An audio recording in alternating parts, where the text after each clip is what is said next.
Presentiamo la prima serie dei 200 misti femminili. In corsia numero 1 Roberta Corazza, Padova Nuoto.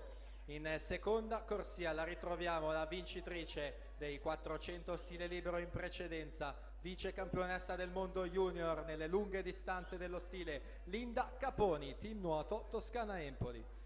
In terza corsia per Waterborne Gabriella Grobler.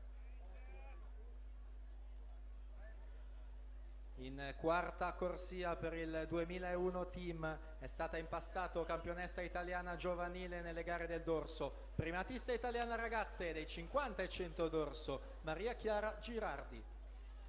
In quinta corsia la ritroviamo la medagliata nelle gare dello stile libero e dei misti ai giovanili di Riccione, Veronica Lucchese, nottoli nuoto 74. In 6 Vanessa Andretta, nottoli nuoto 74. In 7 Alison Basel, Waterborne. E in 8 Serena Mometto, team Veneto.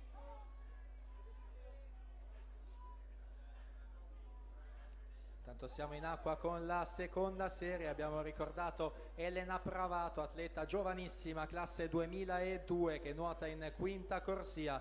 È stata medaglia d'oro ai campionati italiani giovanili di Riccione quest'anno con il primato della manifestazione nei 200 stile libero.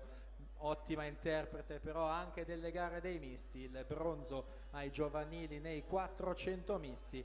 Lei che inoltre ha partecipato al 4 Nazioni di quest'anno vincendo 3 medaglie d'oro e ha già ottenuto la convocazione per la prossima Coppa Komen in programma la prossima settimana in Grecia.